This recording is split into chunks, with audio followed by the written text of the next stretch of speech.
You not think you can just call my own name out like that and think you can just put everything on my head again. Goni. Ẹ̀yin kan tó ju yín rí lálákọ̀ọ́kọ́ ni. Eléyìí Ọlọ́run ò ní dáríjì yín. Eléyìí mọ̀ọ́mọ̀ ṣe ni. Ayérayé Ọlọ́run tó pọ̀ nípa àti agbára ò ní dáríjì yín. Àtàrà eléyìí lẹ ti máa kọ́gbọ́n. Àṣírí yín máa tú. Ẹ máa ṣubú látara eléyìí. Àdàbí. Tí bá mọ̀ ń pa àkótó pọ̀ ọmọ yín nìkan lókun. Àdàbí tí bá bọ́ ọmọ yín délé nìkan lókun. Àdàbí tí mo bá fọwọ́ kan mo bá rí ìjọ yẹn nìkan lókun pé mo gbà bí mo ṣe kà fún ìjọ yẹn. Àdàbí tí a bá wà lórí òótọ́ nìkan lókun. Èyí ò lè àgbàyà yìí. Àgbàyà ní àgbàyà. Àgbàyà. You don't even deserve people mercy at all. Ó jẹ́ kẹ́ ti máa rí látara disciples tí bàbá yìí ń kọrin kiri. Gbogbo wọn bí mọ́tò fẹ́ pa ẹlòmíì báyìí ẹlòmíì. Ó lè jẹ́ ara ló kọ̀ sàn tàwa yìí tó kọ̀ fọ́ etí ẹ̀. Gbogbo àwọn disciples tọ́jọ́ ń kó àwọn nǹkí. Ojogún gbọ́dọ̀ kọ́sẹ́ lómi lórí torí ìwà burúkú tó ń wù. Ẹ̀sán máa dé ni ó lè ní stroke. Because lè máa ṣèkà very wicked people, very dangerous people. Ẹ wá ní kí eré máa ṣẹlẹ̀ lítàkà ni. Ẹ̀yin tẹ́ ń ṣèkà, ẹ̀yin tẹ́ ń rubí sọmọlàkejì yín. Ọmọ kékeré ni mí níwájú Ọlọ́run. Ọmọ tuntun ni mí nínú ayé tí mo wà. Mo ṣẹ̀ṣẹ̀ bẹ̀rẹ̀ ayé mi ni. Ẹ̀yin bàbá kan tí mi ò mọ̀ yín rí fún nowhere dẹ́kun rẹ ni mo ṣe fún yín. Ẹ wá ní ẹ lè ṣe bí sẹ́. Ló bá sí Mohbad tó kú, ṣé bàbá Mohbad tí Mohbad bá wà láyé, ṣé prime boy lè sọ̀rọ̀ sí bàbá Mohbad bóyá ń sọ̀rọ̀ sí? Láyé. Ìkọ̀ bàbá yẹn ti wọ́ra ẹ̀ lẹ̀ débi pé ìkọ̀ mi ò mọ why tẹ́ fi máa lọ mú prime boy tó máa jó ní target nínú kéèsì yìí. Tẹ́ target yìí. Mi mọ̀. Bọ́dà láti mọ reason tí gbogbo last week yẹn tó fi àwọn people yẹn fi ń engineer àwọn èèyàn tó ń wá fún mi. Wọ́n ti reach agreement lẹ́yìn.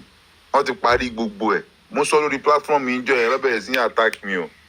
Ìjọ́ tí mo sọ yẹn lọ́ ti bẹ̀rẹ̀ sí ní attack mi. Because wọ́n ti reach agreement. So wọ́n wò pé how this guy, even as I no dey with them again, how this guy come dey hear, they know all these things wey dey happen.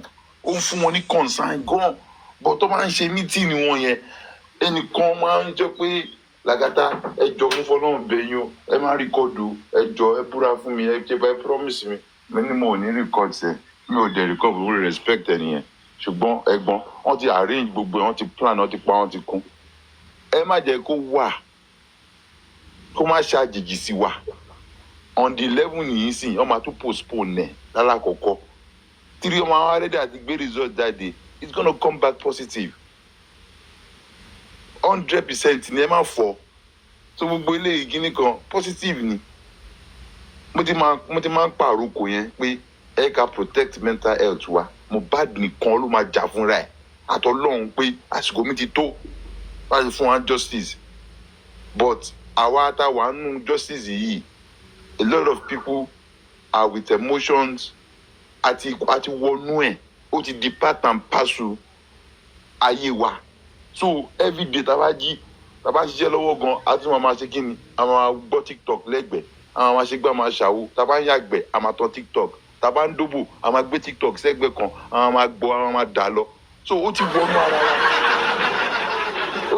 ara wa gan but kakọ̀ mọ̀ pé by and large Ọlọ́run ọba nìkan tó dá èmi àti gbogbo wa nìkan ló lè fún wa ní justice kò ní through the family. Ọlọ́run nìkan ní kakọ̀ máa bá Ọlọ́run sọ pé Ọlọ́run jọ ọmọ ìlérí Olúwa yìí ẹ má jẹ́ kó pẹ́ ìrètí pípẹ́ máa ń dá rẹ̀ bọ́ kàn ní k'Ọlọ́run ṣe fún wa kó bá wa kó lè easy pain gbogbo wa. Gbogbo àwọn tó dẹ̀ ń dúró sí di ìbàjẹ́ pé àní rí justice yìí tó ń dàrú nǹkan tó ń ṣẹlẹ̀ ní ẹ̀bùrà láti tó bá ti fẹ́ tó wọn á dàrú ẹ lọ wo láti bẹ̀rẹ̀ There are recordings from 2024 January to date. Kẹ́lọ́ wo àwọn nǹkan tó ti ṣẹlẹ̀ ń bẹ̀. And I can pay attention to information but àwọn kan máa ń ṣe. Wọ́n máa ń read between the lines. Wọ́n dẹ̀ máa ń pay attention to everything tó bá gbọ́. Wọ́n máa ń pay attention sí. So ó yé irú àwọn èèyàn bẹ́ẹ̀ yẹn. Ibẹ̀ láti máa rí pé a lot of things has gone wrong. So Ọlọ́run nìkan lọ́ba tó máa sọ pé okay, you know what, àsìkò mi ti tó. Kò dẹ̀ sẹ́ni tó lè bí wo pé kúrò tó jẹ́ pípa yẹn ni. Ọlọ́run tó mú yàn bọ̀ ọ̀yàn yọ pé ó pẹ́ kò pẹ́ ó lóun ò pẹ́ rí. Àbí tí ò bá ti yá ni kò ń pẹ́. Ṣùgbọ́n tó bá ti rẹ́dì àwọn mélòó làwọn gbogbo wọn tọ́lọ́run ní tó àṣírí wọn. Mo video about mo de igba kan mo de kan. You know, I said something yesterday. Money, gbogbo so am bad gan ṣe. You can just watch it. Like no ọ̀rọ̀ tá ti ń sọ kí n tẹ̀ tó pass video. Like máa yìí wọ́n á kàn máa wò wọ́n á dẹ̀ máa fi wá rẹ́rìn pé ẹ̀yin tẹ̀ mọ bó ṣe ń lọ. Alele, who is this? Kid boss Ìjayà Idán. Who is this? Bọ́dà Lagata. Wọ́n ti máa tó àṣírí wọ́n lọ lọ́ọ̀jẹ̀ àbí wọ́n lọ inú èso wàhálà. Lálàtí ọmọ ẹ̀ wọ́n lọ lọ́ọ̀jẹ̀ ní o. Ó dẹ̀ ní lọ́jà ni. Wọ́n lọ lọ́ọ̀ èmi ò ní lọ́ọ̀ jù bẹ́ẹ̀ ni. Làgàtà ló ṣiṣẹ́ yẹn. Who is this? Làgàtà ló ṣiṣẹ́ yẹn. Làgàtà ni o. Lagata sọ̀rọ̀ kan sọ. Báyẹ̀ kí yọ̀ mi drag mi jọ. Báyẹ̀ kí yọ̀ mi drag mi jọ. Lagata sọ̀rọ̀ kan sọ. Kí Làgàtà sọ? Kí Làgàtà tó sọ báyìí o? Ọ̀gbẹ́ni Làgàtà kí lẹ tún sọ? You get evidence. Lagata ní ká kọ déètì òní sílẹ̀. Èmi wá interpret ẹ̀ láti mean pé Wùmí máa fi àdúrà bo bàbá láṣìírí. Bàbá máa fi ìyáàmù bo láṣìírí. Ọwọ́ di 1-1. Ẹsì bẹ́ẹ̀ ó ti lọ bẹ́ẹ̀. Ṣẹlẹ̀ gangan ni. Nǹkan tó máa ṣẹlẹ̀ ni. Gòjì pé nǹkan tó máa ṣẹlẹ̀ kan tó ti ṣẹlẹ̀ lẹ́yìn nìyẹn sẹ́. Ó gbọ́ tí Queen sọ pé spending ò sínú kéèsì wọn náà ó ti gbàgbé ni. Ó sọ with her full chest. Bẹ́ẹ̀ni. Ẹ rò pé mistake ni orúkọ prime boy tó kọ sí yẹn kò ń ṣe mistake o. Kí prime boy ṣàrọ̀ra wò ó kó lọ nǹkan tó fẹ́ ṣe fún un tán mi ò mọ̀ nǹkan on plan nǹkan lẹ́yìn o. Mi ì sí meeting wọn o. Mi ì dẹ̀ bọ̀ mo mọ̀ pé kójà kó follow ẹ̀ up legal way. Lọ yanjú ẹ̀ owó prime boy mo ti sọ nígbà kan pé òun nìkan ló lè tún gbé wa dé justice yìí bàbá. Ó fi report ẹ̀ fún wọn báyìí. Ó máa fi report ẹ̀ gidi legal tó yẹ pé kó ní àwọn sand kó ní sand bíi mẹ́fà. Prime boy kan ló stand from me. To me mo rí pé kò ṣe nǹkan tó yẹ kó ṣe ó kàn fẹnu ṣe ni. Kò yẹ kí prime boy bá rẹ̀ nínú gbogbo bá rẹ̀ yìí. Àwọn tó súnmọ́ kó súnmọ́ dáadáa o kó dẹ̀ help kó advice ẹ̀. Àwọn èèyàn súnmọ́ and I don't know why it's like that. No, àwọn èèyàn súnmọ́ náà àwọn èèyàn súnmọ́ náà. Irú PS tó pè ní anti-justice yẹn kó gbé sórí kó dẹ̀ gbé wá sí public kí wọ́n gba bí sand mẹ́fà kí wọ́n kọ́kọ́ gbé wọn padà sí court. Ṣé ń ṣe eré ni ẹ fẹ́ parọ́ mọ́ mi ni? Kó sùn gbogbo wọn kó lọ ṣe live interview pẹ̀lú TVC kó lọ ṣàlàyé nǹkan kó ní òun fẹ́ press charges yẹn sẹ́. I'm telling you. Because it's not about a boo, no be a boo matter, no be just at all. Na strong backbone. Prime boy. Chairman ní pé prime boy messed up with PS. Ẹ wo last time tá a wà yìí tó bá jẹ́ pé bóyá ariwo kúkú kọ̀ ti pọ̀ lórí èmi ni prime boy yẹn bra láti wàláì tàlà small be like ọmọ yẹn tó bá farabalẹ̀ tó yẹ kó òun náà wọ́n rẹ̀ kọ̀ pọ̀ ni kó farabalẹ̀ ó lè gbé wa dé di case yìí gangan. I tell you, asset ni bọ̀bọ̀ yẹn no case. O big assets ni bro sister mi ẹ mọ wá ìbúra láti ṣe rí bó ṣe wà yẹn kò jẹ́ pé kí wọn kàn fi ẹnu máa ṣe nǹkan lásán yẹ tó bá gba lọ́ọ̀yà gidi a ọkọ̀ sùn ya Mohbad a sùn baba Mohbad. ó sùn wọn náà ok ibo ni end result ẹ wà onílé but I think according to what you discussed with me you said ownership case yẹn ṣì wà ní court. kó gbọ́ lọ́ọ̀yà kó facilitate kó ginger case yẹn. Kó ṣe normal this is not about setting capital. Pierce is here. No. Kó set up case fún Mr. Pierce ẹjọ́ tẹ́ bá lè dáríjì prime boy yìí o. Ẹjọ́ ẹ tó bá ẹjọ́ tẹ́ bá lè dáríjì o. Ẹ ṣàánú ẹ ọmọ yẹn lè ṣe wá dé bẹ́ẹ̀ lórí ọ̀rọ̀ yìí. Ọ̀hún náà ti reply wọ́n ní tẹ́ bá lè dáríjì o. Tẹ́ bá lè dáríjì o. Mr. Pierce. Okay. Ẹjọ́ ẹ tún mú ẹ bá wà. Tẹ́ bá lè dáríjì o honestly o. Kẹ famọ́ra kẹ pé lọ́ọ̀yà sanṣitu yẹn kọ́ su ẹ̀ náà láti ṣe máa kórúkọ ẹ̀ sínú kínní ẹni tó sínú ilé ó show message pé don't come to the house now ẹ̀dẹ̀ ń sọ pé yàn wọ́n àánú lé there is an evidence there that's an evidence. You know get kid boss. Bẹ́ẹ̀ni boss. Kó dẹ̀ máa fi yé wọn pé òun fẹ́ mọ kú tó pa ọ̀rẹ́ òun náà at the same time why tó ṣe accuse òun. Báyìí tẹ̀ ṣe orúkọ mi wà nù orúkọ ẹ̀ tiẹ̀ nítorí kan tiẹ̀ ti drag ẹ̀ sí yẹn I feel it's because he doesn't have backing kò ní ó mọ̀ pé kò ní strong backing lọ́ ṣe orúkọ bọ̀bọ̀ yẹn sí again why would they remove spending and put prime boy. You don't know what they are doing àyànfẹ́. Àwọn afẹ́jẹ́ káwọn èèyàn rò pé mistake tó ṣẹlẹ̀ láti court ni and whereas it's not. And that is what Queen because I have capitalized the lórí ni. Do you understand? You know, yes, he came out two times to say that spending has been free from this case. Ṣé wọn money? Case that he parí that they don't the court, don't the high court. Get kid boss. So to me, that was alarming, and that's when I got to find out certain things. Okay. Sorry, auntie. Funniest thing ni pé ṣe rí case yìí. Ọ̀rọ̀ nọ́ọ̀sì yẹn kò ń ṣe pé àwọn èèyàn kọ́ ló pé mo attack ẹgbẹ́ nìyẹn ni. No, ó mọ̀ pé àṣírí tí mo mọ̀ ń pa tí mo ń sọ yẹn àṣírí ni. Wọ́n ti ṣe meeting, wọ́n ti parí gbòòrò. Wọ́n ti parí ẹ̀ again. Ó ti parí ẹ̀ already. Ìjọ tí ìyá nọ́ọ̀sì ti jáde tó ti wá pariwo yọ fẹ́ dá lọ́mọ mi lórí ni o because ó ti bá sọ wọn kankan. Later ó kò dákẹ́ up to now àgbọ̀n kankan. Yes now ó ti relax prime boy ti lọ ó ti ń wò pé Nàìjíríà tó máa sọ ẹ̀ níwájú. Wọ́n dẹ̀ fẹ́ jẹ́ ìmọ̀tọ́ wọ́n dẹ̀ ní kẹ́ máa sọ̀rọ̀.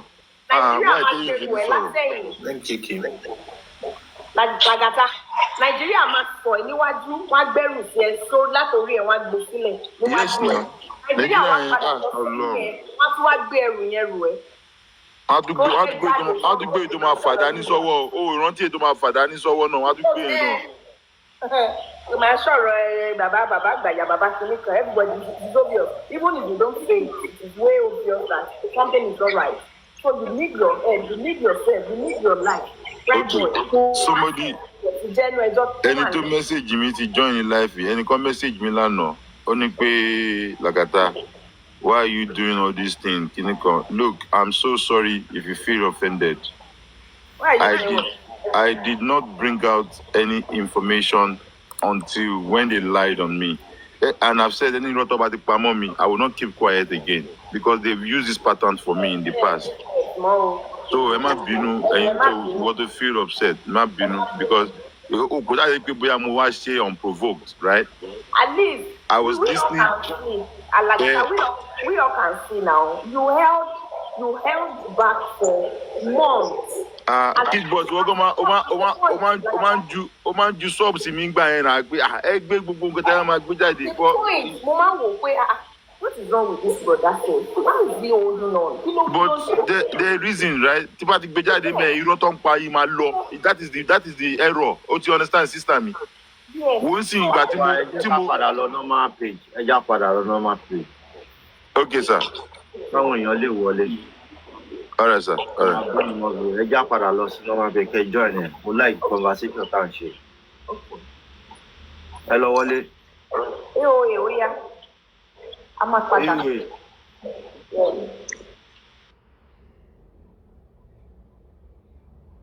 Ìwé. Mi ìdẹ̀ mọ bá yín yọ̀yàn báyìí.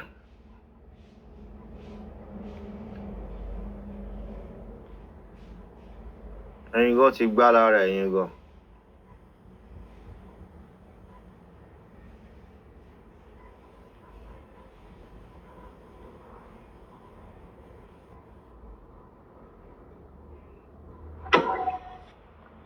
Okay, we're here. Oh yeah, Ìwé.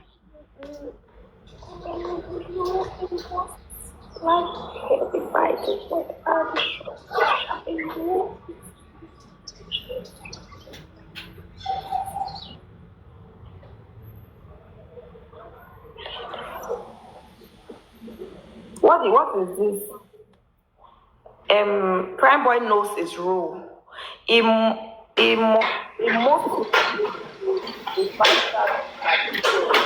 Mr. Latisne kí yín o. Ẹ káàárọ̀.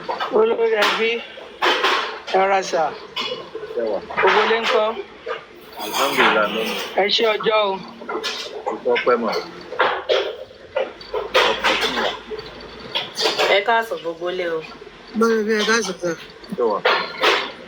Bọ́lá náà ti báwọn ní fámìlì sà. Family woman. Ẹ sì pé ètò ní sà.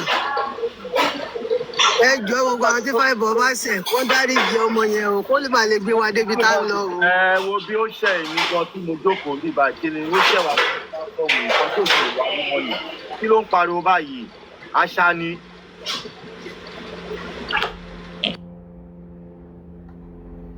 Mo ti mute. Ó ṣe àwa gan tá a wà lórí pláfọ́ọ̀mù yìí gan. Kí ló dé tí ó lè wá síbí báyìí tí ó lè pògìrì wá síbí báyìí mọ́? So bóyá jẹ́ nìyẹn. Ó ní láti lọ ṣe public apology to ẹ̀yin tí mo ṣẹ̀ o. Wọ́n lè ragabo. Tí ó bá ṣe, wọ́n lè ragabo. Ó ṣe many people now with rudeness. Torí pé ó rude nígbà yẹn. Very rude guy ènìyàn. Ẹ get? So Yeye Yinka wọ́n ni mo respond sọ̀rọ̀ tó ń sọ.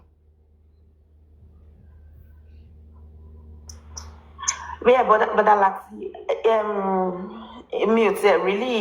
me really can feel bó ṣe máa ń sọ̀rọ̀, and I'm sure a lot of people too would not.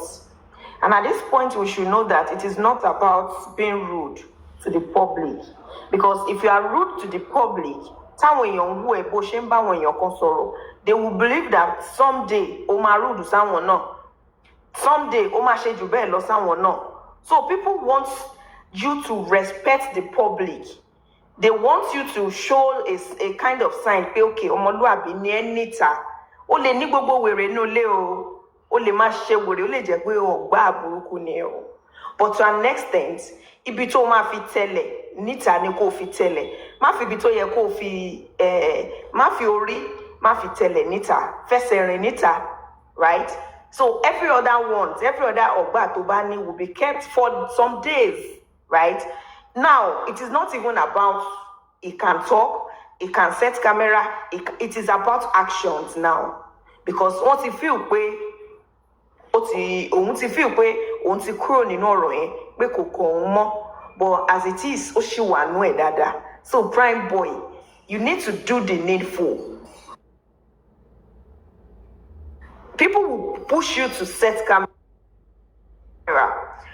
People will push you to insult people. As a matter of fact, orí platform yìí mo rántí pé ó dà pé ọjọ́ kan wà tó wá táwọn èèyàn rally round there. People want to talk to him. In fact, ọjọ́ yẹn àwọn èèyàn ní kó lọ bá Mr. Yomi Fabiyi kẹjọ ṣiṣẹ́ pọ̀ and all that, right?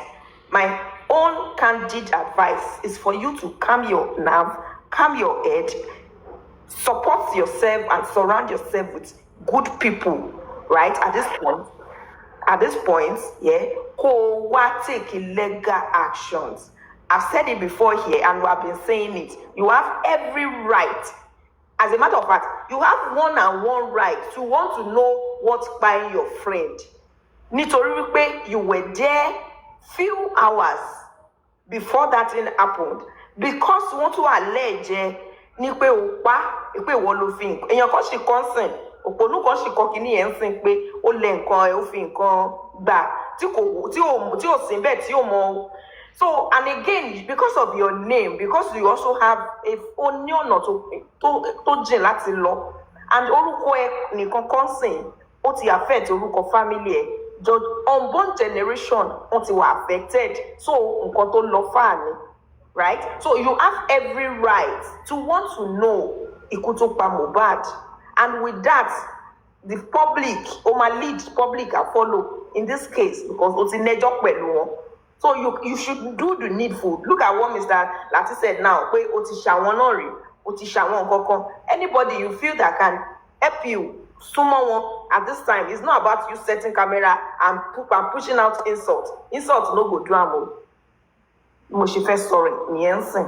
I go mean. Akẹ́kẹ́bí ẹ sọ̀rọ̀. Ẹ káàsán sà, ẹ ṣé gan, ẹ ṣé fún àǹfààní tẹ́ fún mi. Mo kí gbogbo ilé náà. A ní firú ẹ̀gbá. Ẹ jẹ́ kí èmi náà sáré chip nǹkan kékeré lórí ti Prime Boy. Prime Boy, wọ́n ní àgbà tí ò bínú, òun lọ mẹ̀mọ́ ń pọ̀. Lọ sáré lọ padà sọ́dọ̀ àwọn àgbààgbà tó ti ṣẹ̀, irú àwọn bọ̀dá láti àtàwọn míì tó bá tún mọ̀. Kò sí ni wọ́n á fà ẹ̀ mọ́ra, kí wọ́n náà dẹ̀ ṣe kí ni kó o try láti nẹ́mí ìrẹ̀lẹ̀. À ń búyàn kọ́ nìkan tó wà nílẹ̀ yìí. Ọ̀rọ̀ ọpọlọ gidi ni, because tí ò bá wà very careful, ó á forí gbé nǹkan tó yẹ pé orúkọ family ẹ̀gàn òdẹ̀ ní kò wọ́n ní lórúkọ gidi, wọ́n ní lórúkọ tó dáa mọ́ títí ayérayé. So better kó tètè ṣe kí ni kó mọ writing ní right time báyìí, torí right time ní fún láti fight back èyí ò bẹ́yẹn. Ṣé rí nǹkan tó yẹ kí n tètè send the friend tó yẹ kí n tètè send the request ni pé ìgbà tẹ́ sọ pé bàbá Mohbad ti broke, ọ̀rọ̀ yẹn ó bí mi inú débi pé wáyé tí bọ̀dá láì lè sọ yí pé bàbá Mohbad ti broke.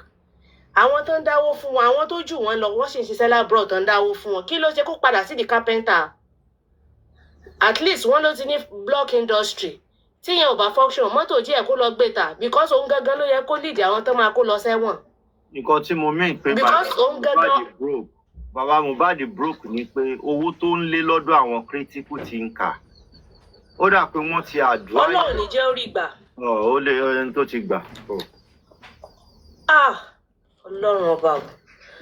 Kò yẹ kán kóró owó fúnrú èèyàn bẹ́yẹn. Èèyàn ti gbogbo wa a ti rí true colour bàbá yìí. Kì í ṣèyàn téèyàn máa ń ṣàánú. Òun gangan fúnra ara ẹ̀. Ó ní case láti jẹ́ lórí ọmọ yẹn because ọwọ́ ẹ̀ ò mọ́. Because tí ara bàbá yẹn bá mọ wáyé tó ń cover gbogbo corners tó òótọ́ ti fẹ́ jáde. Káàtẹ̀ yọ àdúrà kúrò ń bíbà. Secret kan wà tí bàbá yẹn ń cover lórí kìíní yìí. Léyìí tó já sí pé ó yẹ kóun gan fi náà wojú òfin. Pé ó lọ sáré sin ọmọ òun ọmọ ló jẹ́ kóun ṣe ní irọ́ ni ẹ̀ṣẹ̀ téyàn ò mọ̀ tó dẹ̀ lòdì sófin. Ìyẹn ò torí pé kò mọ̀ kò ní kó mọ́ jìyà ẹ̀. Òun náà yẹ kó jẹ́jọ́, bàbá Mohbad yẹ kó jẹ́jọ́. Ó yẹ kóun náà kó at least ó yẹ kó faṣọ pínpín roko ọba. Ó jẹ́ nǹkan tèmi fẹ́ sọ. Ẹ ṣé gan.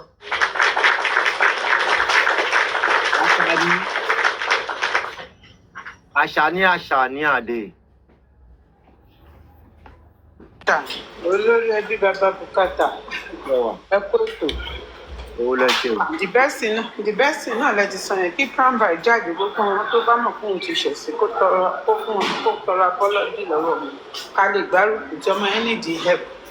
Ó need help financially, morally, gbogbo ẹ̀ pọ̀. Ó need help because wọ́n ti believe pé kò léèyàn lẹ́yìn, so nǹkan tó ń ṣẹlẹ̀ nìyẹn.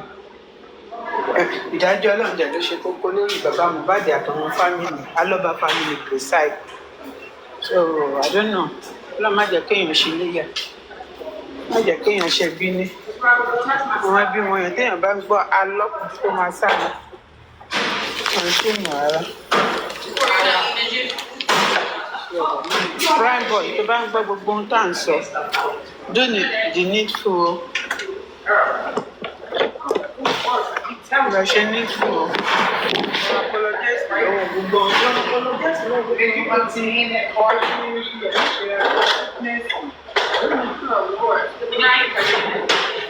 Ariwo wà lọ́dọ̀ yín yẹn. Kid boss. sí big screen kí n fi nǹkan kan wọ̀n. Ẹ tún ti bẹ̀rẹ̀ yan ọmọ mi tún ti bẹ̀rẹ̀. Ẹ fẹ́ máa fàájà àbí? No, fàájà kọ́ tiẹ̀ kọ́ lélẹ̀. Ilé mo fẹ́ kí prime boy mo fẹ́ kó rí nǹkan kan ni. Ṣáàlì rí dáadáa báyìí. Ó yẹ kí n mú ó yẹ kí mi sí big screen.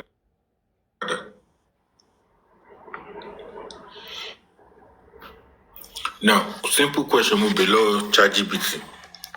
And anybody can just do that. I said, who is Prime Boy? You understand? Only Prime Boy. Also starred Prime Boy is a Nigerian singer, blah, blah, blah. Bye. Now, music career and profile. Only allegation and legal issues. Only after the death of Mohbad, renamed Ileri Oluwalowo, Prime Boy was implicated by public speculation. So ChatGPT, not too much. An investigation. The Lagos State Police declared him wanted at one point for failing to respond to someone in relation to Mohbad's death. He denied involvement, claimed he had no role in Mohbad's death.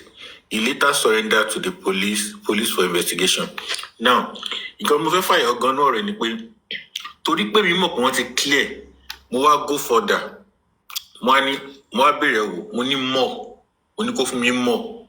Ogbe our picture. O to be with legal and controversy involved in Kiniko. Every court is supposed to have cleared. Death of Mohbad, Oko date, Prime Boy alleged, Oko declare Prime Boy wanted alleged to Kiniko. Now, Mutuwa you can't declare boy, Moabiri money as Prime Boy been cleared of the allegation on you. Yes, Prime Boy has been cleared of the more serious criminal allegation related to Mohbad's death.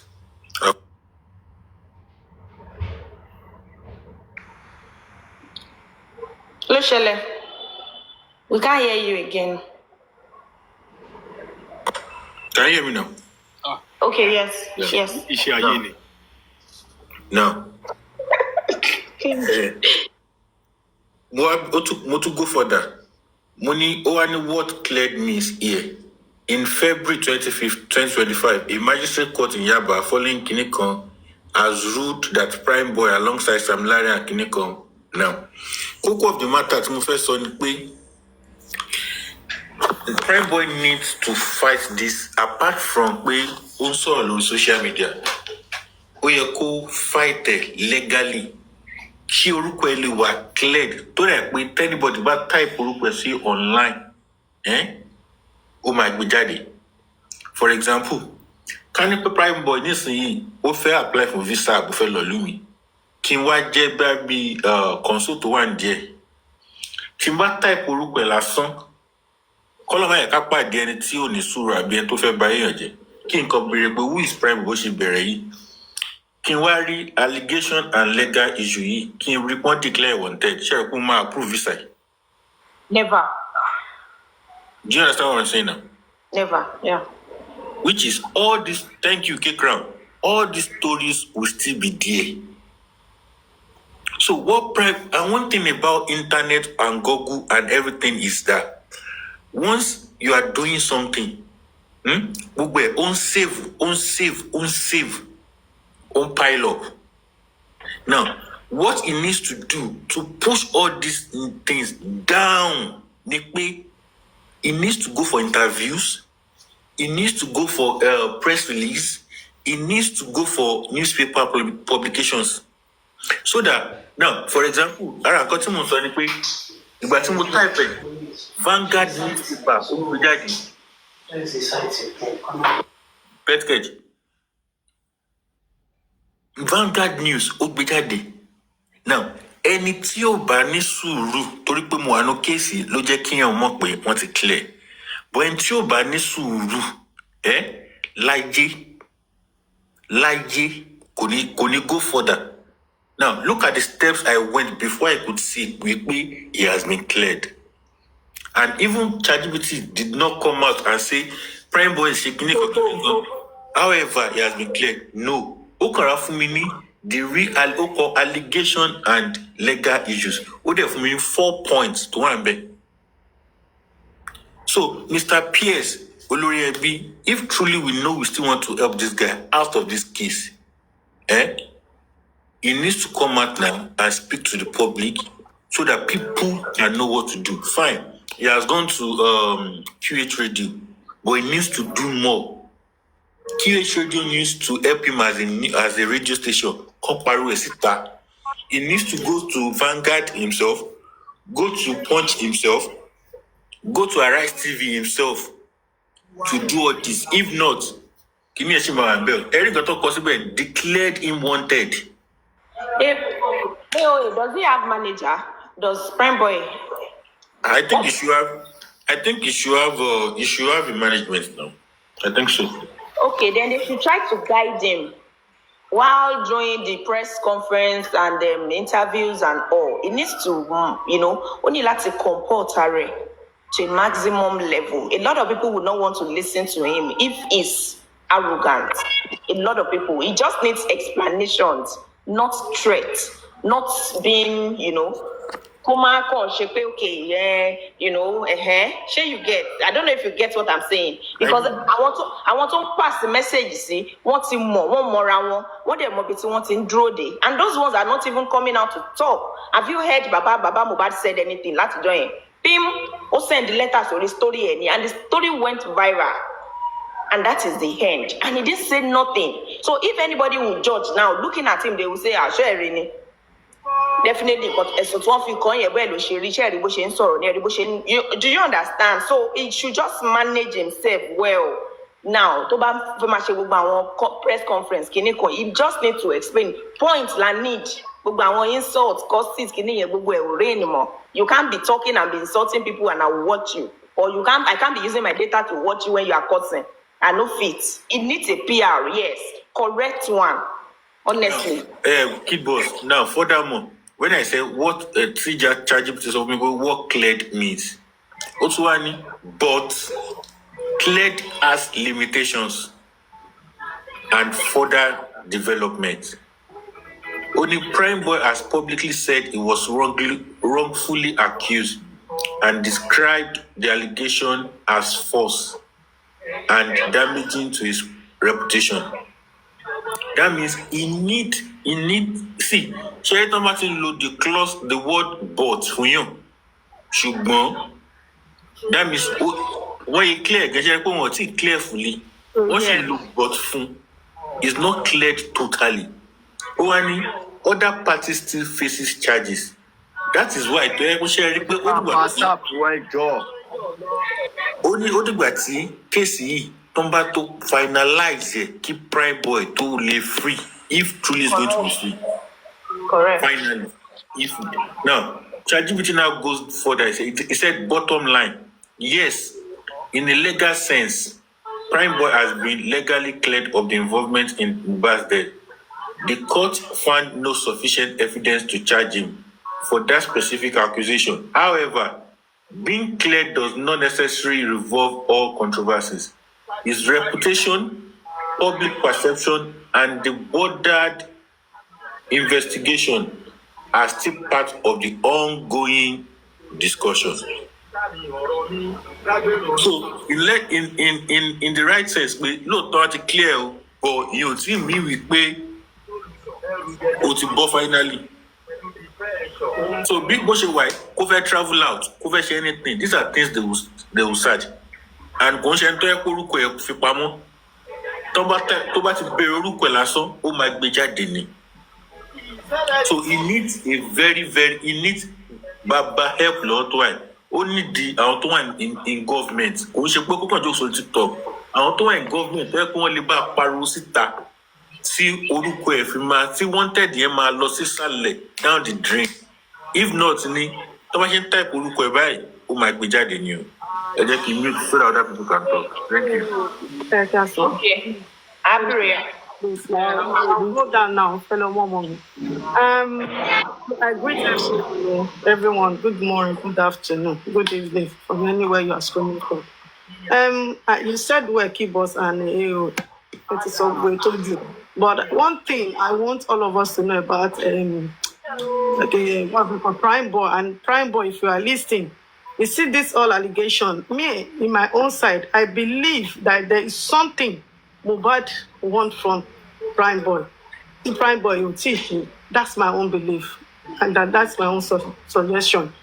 So, in all this, I think maybe Mohbad want to use Prime Boy tó ti yé yín láti jà ìjà yìí fún òun. And I will just say, maybe all of us that were supporting justice for Mohbad were looking for one opportunity to fight this fight through Prime Boy. In what way?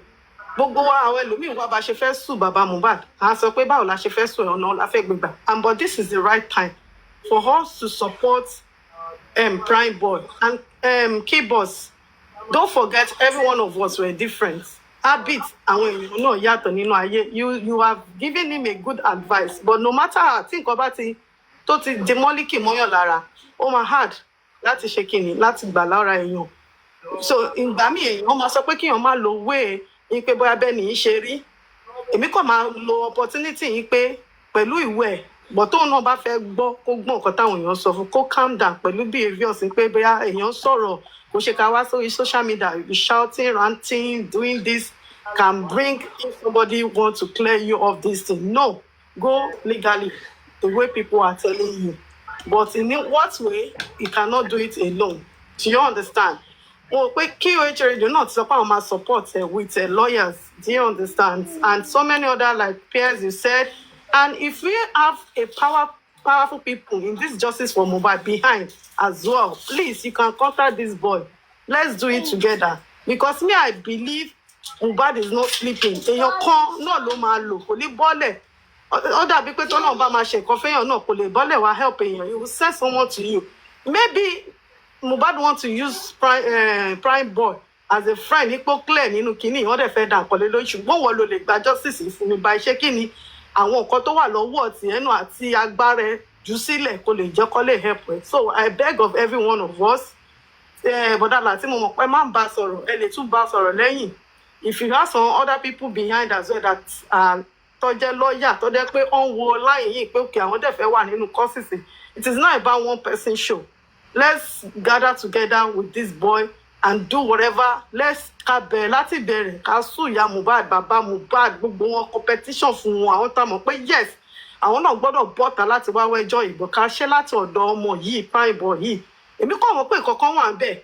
Èèyàn lè dédé máa tako èèyàn báyìí. Àwọn rò pé ibi làwọn fẹ́ ṣe fún ọmọ yẹn. But I am telling you that it's something that Mohbad wants to push from Prime Boy side to open this case again.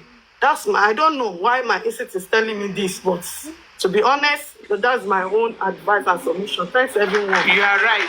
You are right. You are right. Ayọ̀fẹ́.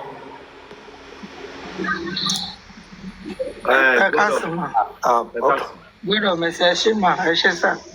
Mo kí gbogbo ilé o. A kú gbogbo ẹ̀ lágbára Ọlọ́run a máa rí justice.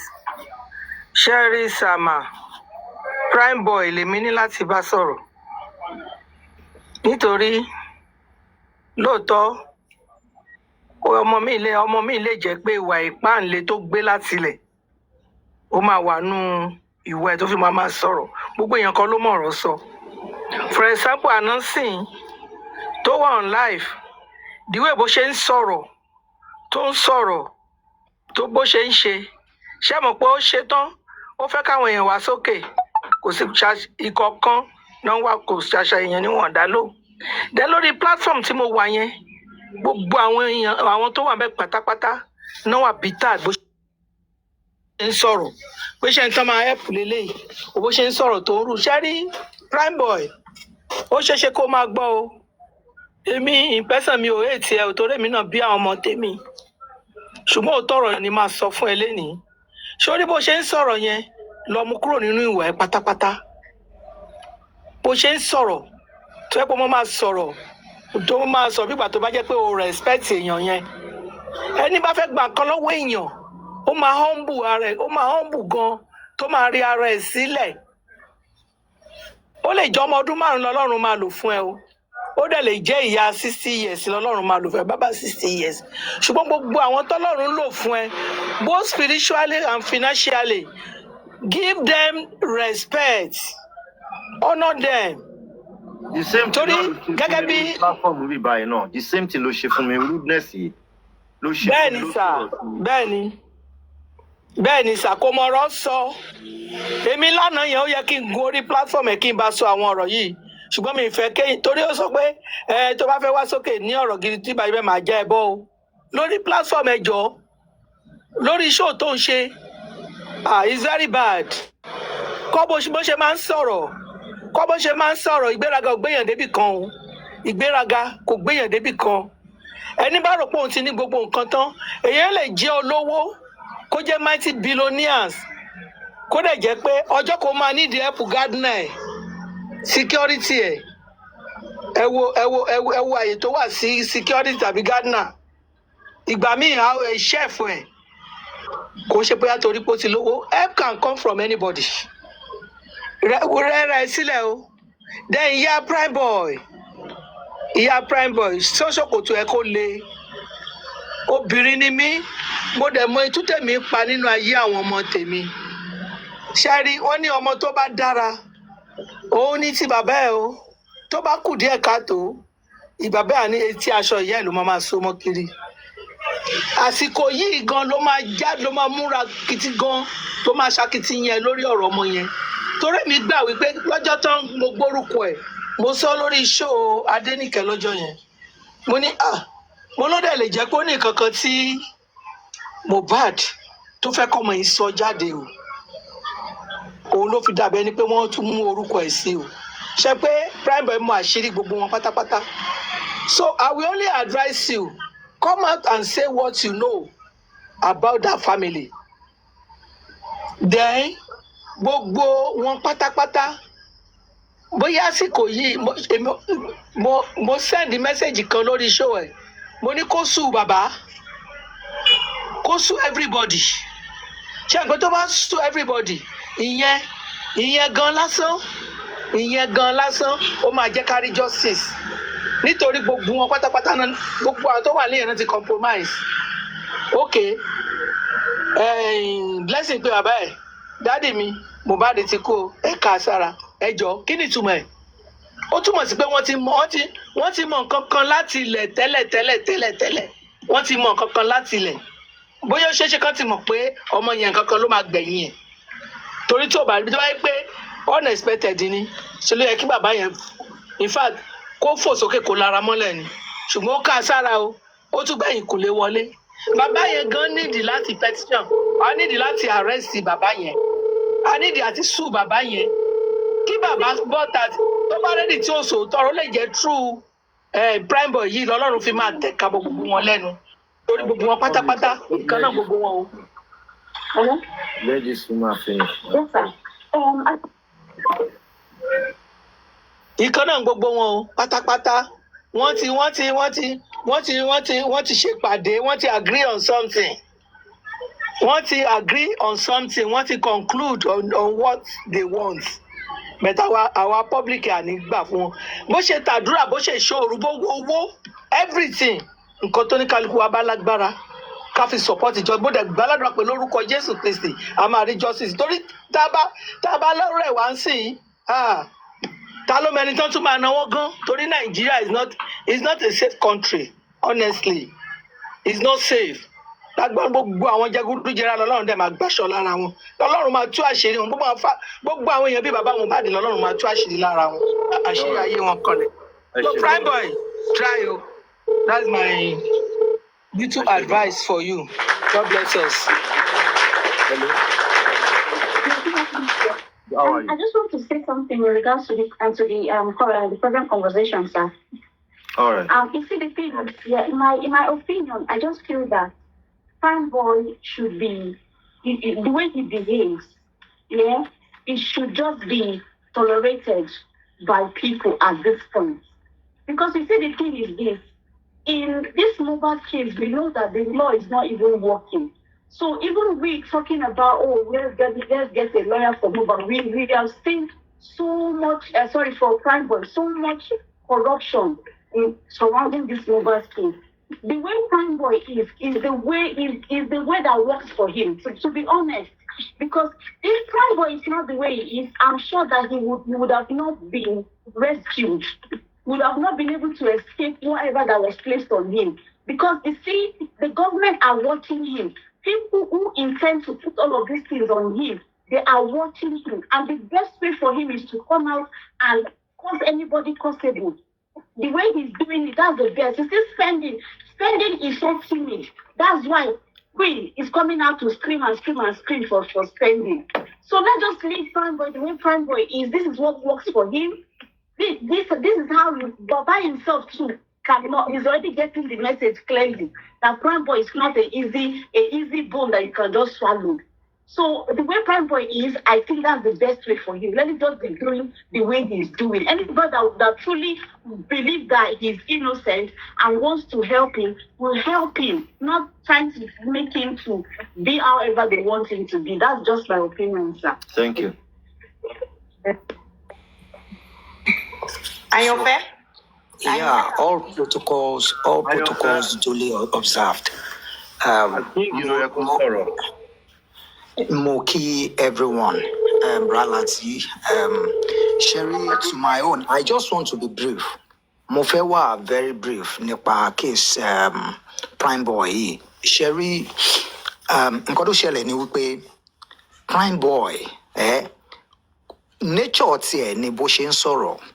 Kò sẹ́nibọ̀dì àwọn kan wà tọ́lọ́run dá bẹ́ẹ̀ tó yẹ pé kò sí kò sí nǹkan kan tó jọ wọ́n lójú, kò sẹ́ni tó jọ wọ́n lójú, they just bó ṣe wá sí wọn lọ́kàn ló ṣe máa ń sọ, but ìyẹn ò sọ wípé èèyàn burúkú ni wọ́n, ṣe understand, they just wọ́n máa ń ní bí hot temper tó yẹ pé bí nǹkan bá ṣe wá wọ́n máa ń sọ síta, but at the same time mo fẹ́ kẹ́ mọ̀ kinní kan, ó dàbí ẹni pé lórí kéèsì every little thing ẹ jẹ́ adáwó fún, every little thing ẹ jẹ́ ká owó tó máa ń fi síwájú ó ti máa ń pọ̀ jù. Ṣẹ́rí tó bá fẹ́ help Prime Boy lọ́wọ́ tó wà yìí ń sìn, tó bá yẹ pé lọ́ọ̀yà lọ fẹ́ gbà fún, kó gba lọ́ọ̀yà fún, kó má fún anybody lówó, kó má ṣe ẹni, kó gba lọ́ọ̀yà fún, then kóhun náà kó sọ nǹkan tó mọ̀, kó dẹ̀ parí gbogbo ẹ̀ síbẹ̀, then ó relax. Ṣẹ́rí ó ti relax jù, gbogbo ọ̀rọ̀ tó ti sọ tipẹ́tipẹ́, ìgbà tó wá free ẹ̀ yẹn, bó ṣe free ẹ̀ yẹn ó yẹ kóhun fúnra ẹ̀ wá lọ sí court kó wá lọ sùn wọn lórí gbogbo ọ̀rọ̀ defamatory, gbogbo àwọn ọ̀rọ̀ tó ti sọ táwọn bàbá yẹn ti sọ tí wọ́n ti sọ tẹ́lẹ̀, ìyẹn ni ò bá ti fi chain wọn mọ́lẹ̀, but ìgbà tí ò ti ṣe odò yẹn tóun náà ti lọ relax, ibi tí problem ti wá nìyẹn tó fi jẹ́ pé wọ́n tún ṣì lè padà kó sọ pé wọ́n fẹ́ fi orúkọ ẹ̀ sínú kinní àbí wọ́n list ẹ̀ mọ́ àwọn tó ẹni tó pa ọmọ wọn or something. That is the little I can say. Ẹ ṣé gan, any nice day. Thank you. Thank you. Hello? Thank you. Yeah, Mr. Rasa ẹ kú ètò sá. Hi. Mo kí gbogbo panelist o.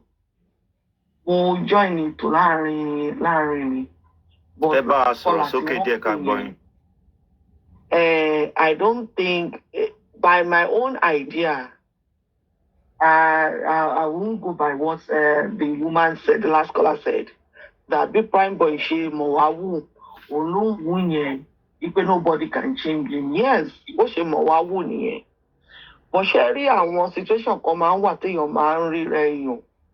That, of course, o lè ní ọ̀bá lórí, o lè ní wèrè lórí.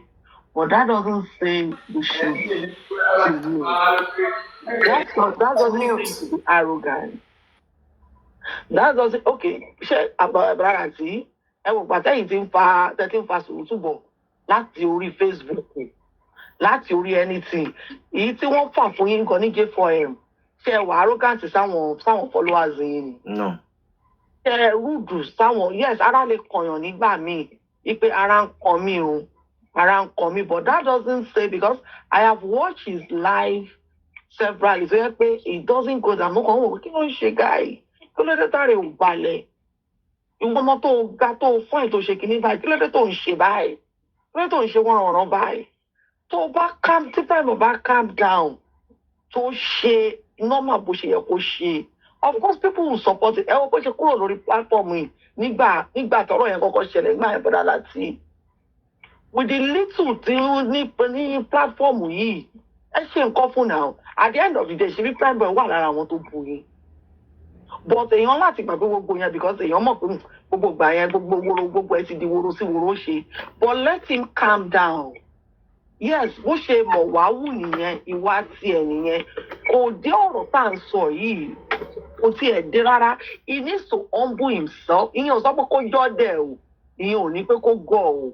Ìyẹn ò ní pé nǹkan tí wọ́n tó bá fi lòkulò lọ. Kò pé kìíní kó má kọ̀. But you don't have to talk rude to people. You don't have to that arrogancy attitude, he needs to calm down. Because irú èmi ń sè èmi ò fẹ́ máa wo program ẹ̀ bí má ti rí pòní tí mo ti gbọ́ gbogbo kìíní máa sọ èwe ni wípé ìwọ ìtì ready káwọn èèyàn kí wọ́n support ẹ̀. When you are ready, you will calm yourself down. Okay, ẹ gbọ́ nǹkan tí mọ́mì tó sọ̀rọ̀ tán yẹn wọ́n ní sọ̀rọ̀ tó sọ. Wọ́n ní fáwọn fẹ́ gòkè láti sọ̀rọ̀ lánàá ní láìpẹ́. Wọ́n ní bọ̀ bó ṣe sọ̀rọ̀ ìwọ tó bá mọ̀ pé kìíní kan máa jẹ́ ẹbọ ní kìíní kan. No, nobody will want to. So prime boy needs to really calm down. It is listening because ọ̀rọ̀ tó wà lẹ́yìn sí is a very sensitive case.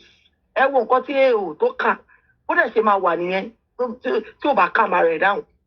Tó bá ń ṣe kinní kiri bó ṣe máa wà nìyẹn because ẹni tí ò bá lè gba ẹ̀gbin sára tó ò bá lè gba ìwọ̀sí tó ò bá lè ṣe kinní àwọn èèyàn á máa wò pé wò ó ṣé bọ̀bọ̀ téèyàn fẹ́ dó tì náà ló ń ṣe báyìí wo ẹjọ́ máa gbákàdà rẹ̀ lọ mi ò ń ṣe bí ẹ̀ náà. Ṣé mo wà ń bẹ́ẹ̀ gbà tó wà àti kìíní jọ lọ kìíní ni. So he needs to calm down. O lè ní ọ̀gbá lórí o kọ ìwọ̀sí wọ́n fẹ́ di ẹrù tí ò ń ṣe tọ̀tẹ́ ẹ lé ẹ lórí kọ́ but don't be rude to people especially to the public that want to stand by you. That's all I have to say. Don't be rude.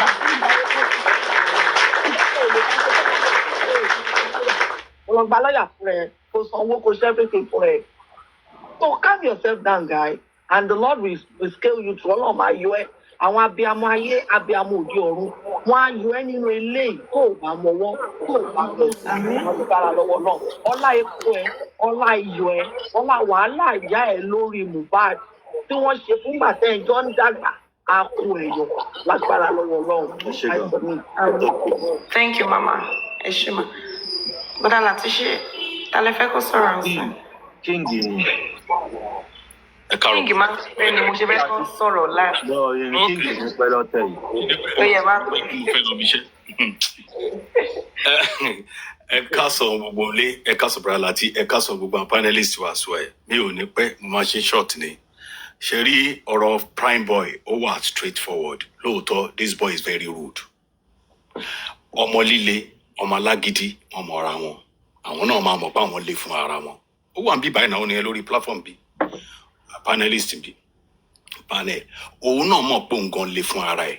Age group àwọn Mohbad ni. Mohbad náà ọmọ líle náà lòun náà. Okay. Street boys ni gbogbo wọn. Okay. But tí ajá bá sínwín, ó yẹ kó mojú olówó ẹ̀. Mohbad náà dẹ̀ fi kọrin. Ó ní ẹ má tójú ilẹ̀ mọ́lẹ̀. Má tójú prime boy ń tójú ilẹ̀ mọ́lẹ̀. Òun rí àgbàfín. Òun rí ìyànfín.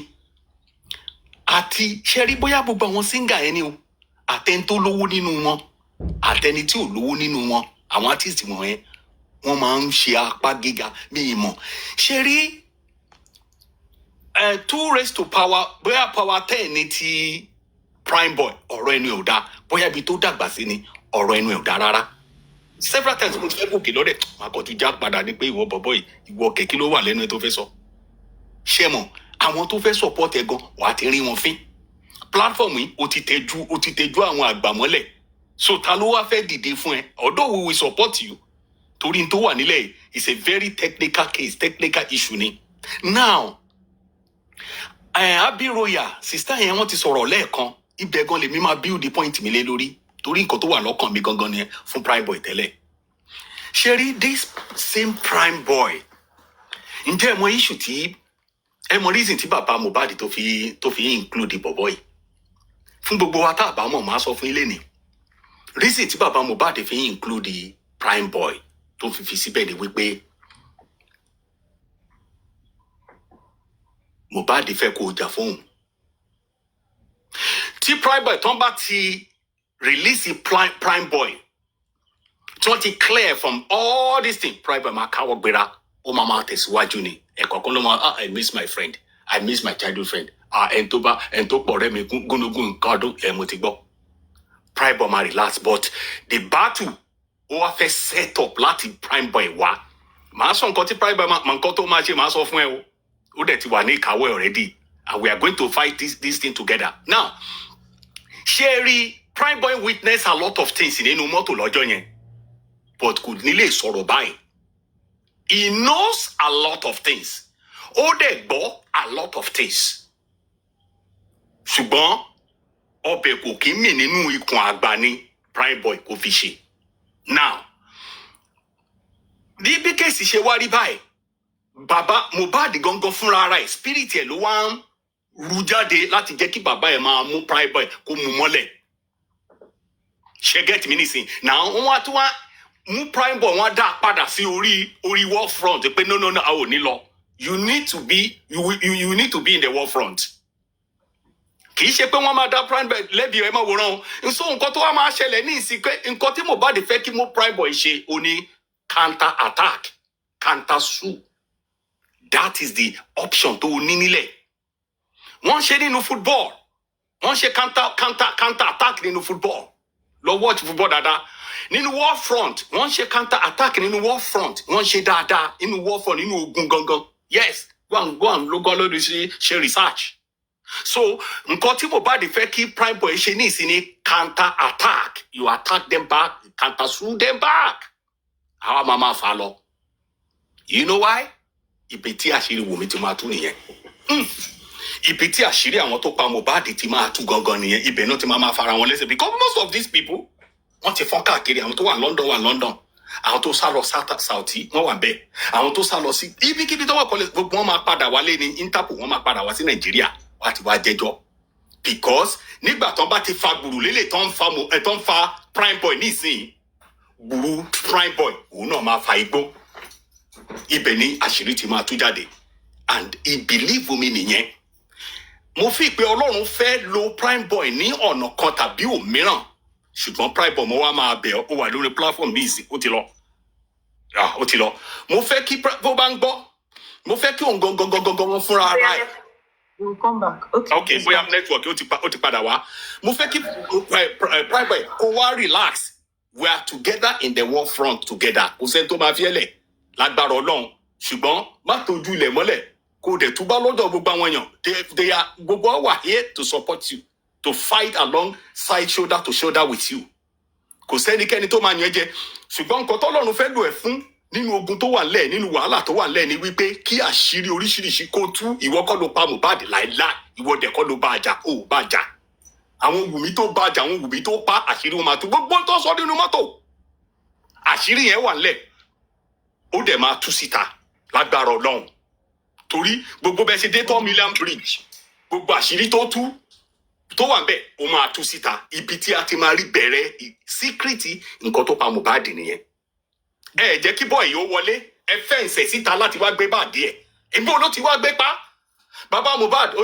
jẹ́ kó rí ẹ pé ó ti ẹ̀dá bó ṣe involve prime boy ó fi dáa ni kéèsì yẹn fi wá dùn dáadáa ó fi sweet ni torí kò sí tó kan prime boy nínú ètò yìí kò pa ọmọ ẹ kò pa ọ̀rẹ́ ẹ childhood friend ẹ so therefore màá sọ díẹ̀ màá dẹ̀ wá gbé ẹnu dákẹ́ because I'm going to work tí n bá ṣe bẹ́ẹ̀ mo fẹ́ sọ bẹ́ẹ̀ lọ ẹ ṣe.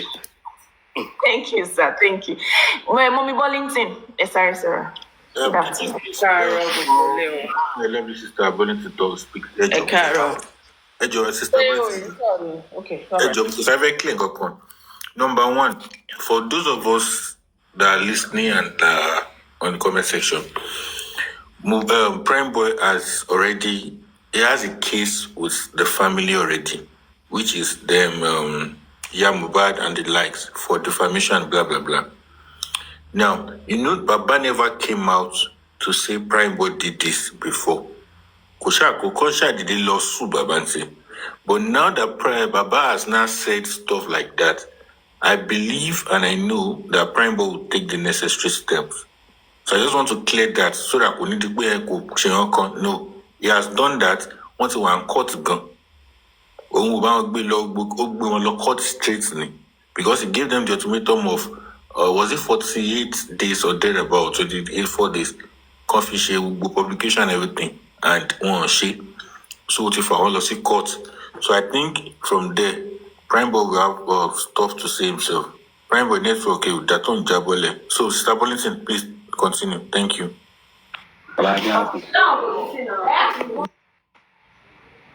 Oh yeah, Mommy Bollington, Esoro. Better. Mommy Bollington, if you are not there, cake cram before pet kids. Good afternoon, everyone. Yeah, good afternoon, everyone. Am I audible? Yes, we can hear you. Right. So, good afternoon, everyone, and comment section.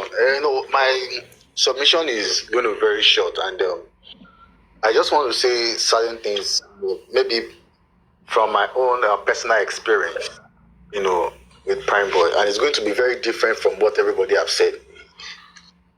And this is not to water anybody's opinion, but everybody has their own experience. My own personal experience with Prime Boy, I don't think Prime Boy is someone that I've never had personal issue with Prime Boy. Maybe because of the way I handle it anyway.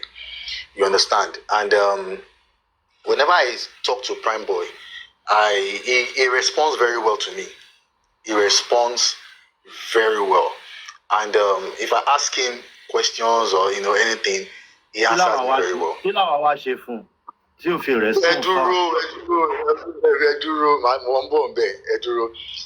And if you notice too, never notice all those times don't boss man, you could remember because in content face, she understand in content read, then complain about no, but I'm just like a person. So I can't deal with him. Is this, is that? Boss man, and when I talk to him, it's different. Now, maybe because of the way we handle it, she understand. But send to my situation to Prime Boy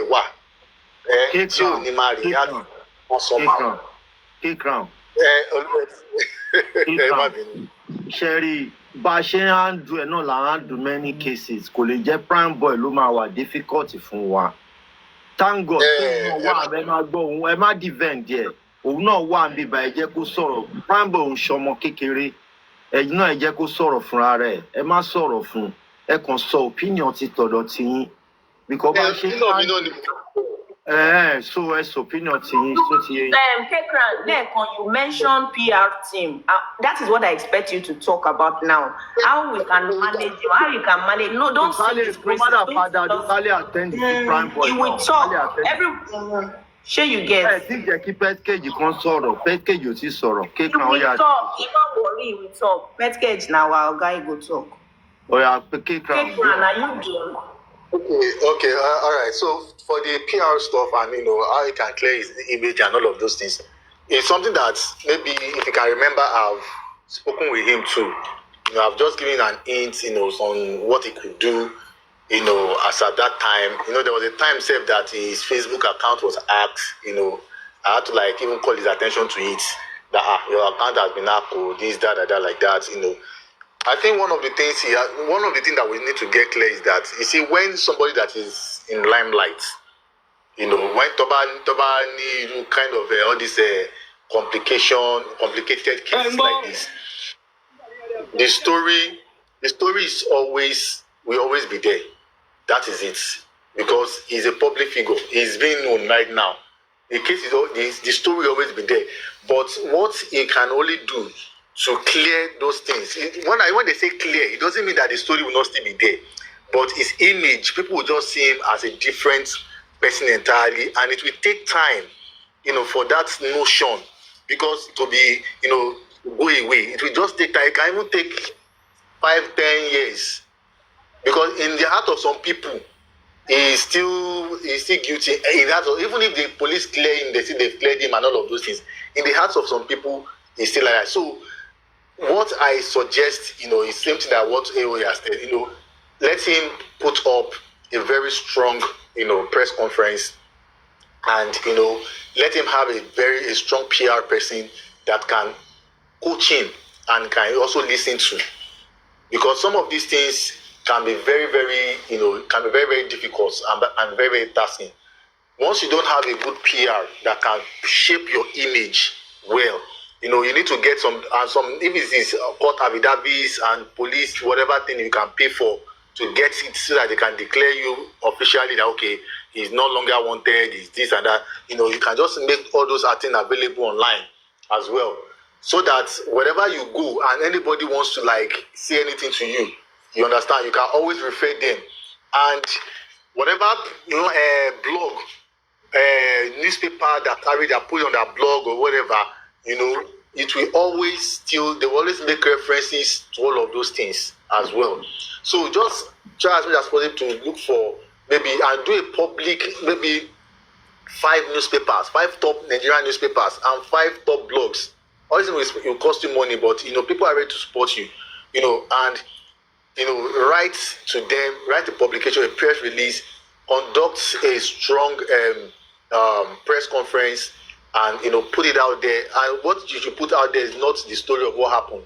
What you are going to put out there is that you have been declared free, following the court's injunctions and all of those things like that. That's what you need to just put out there, so that people can, it can go viral, and it can also go into search engines.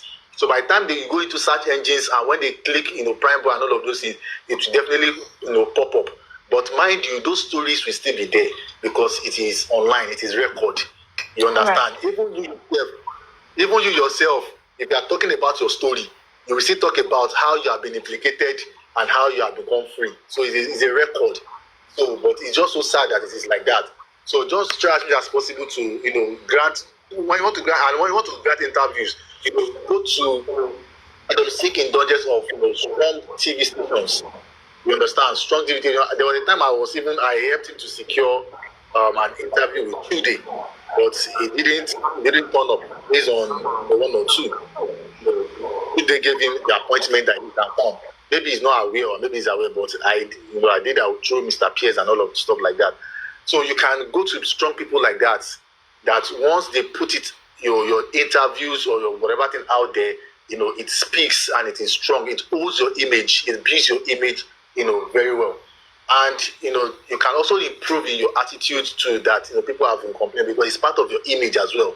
When they are talking about, okay, he's being free, they should not even talk about his road and all of those things. Big boss, go back and coordinate the Prime Boy, go sorrow. So that is just all. All right, thank you. Thank you. Pet Cage, will you quickly talk, or you want Prime Boy to talk and you talk over?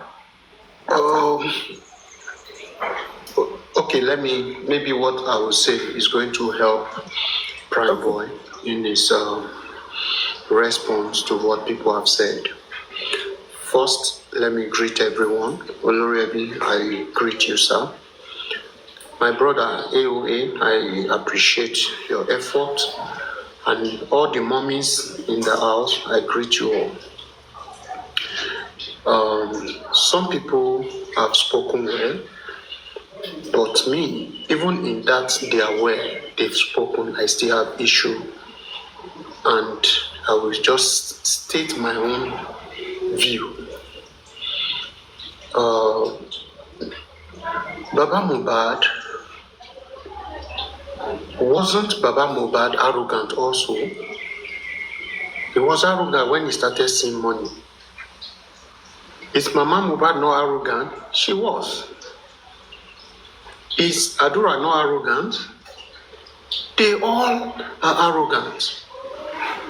Everyone that was involved in this case has been arrogant since they started seeing money. So why won't Prime Boy also be arrogant? He will be also, because he also cannot say he's not getting money. He also cannot say he has not changed where he's living to another place, a better place. So they all have this arrogance in them.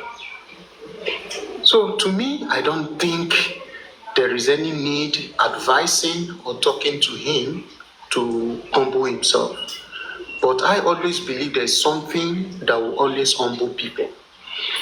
By the time you understand you have a case, and this case you cannot run it alone, you still need the help of the people. Definitely, you are going to humble yourself.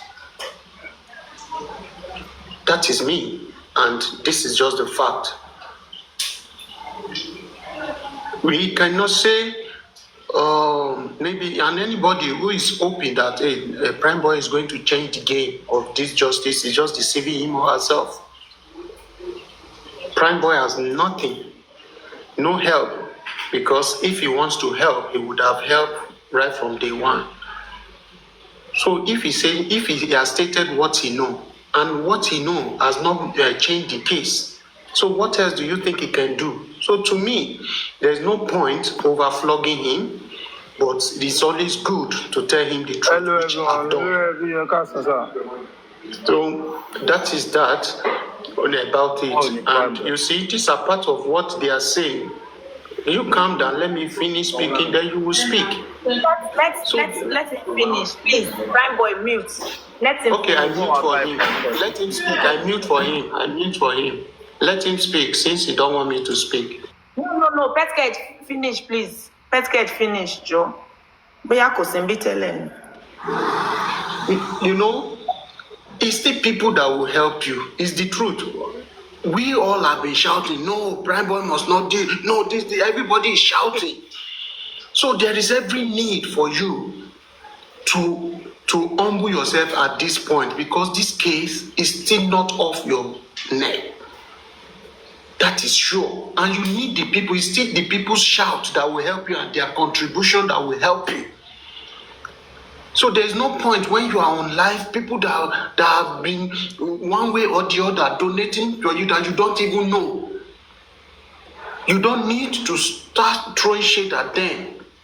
Tomorrow, if needs come, oh, prime boy, oh, he's running this case now, he needs help. If out of 1,000 people that could donate for you, or that's been donating for you, you've used your character to chase like 800. Do you think 200 can really give you that donation? No. These are the points I want you to hold tight and work with and run with. You might not like the way I speak, but I just want to give you the truth and nothing more. Baba Mohbad is having his own already. You can see now, there is nobody who is ready to donate money for him again. So that is that. I appreciate the time. Hello, everyone.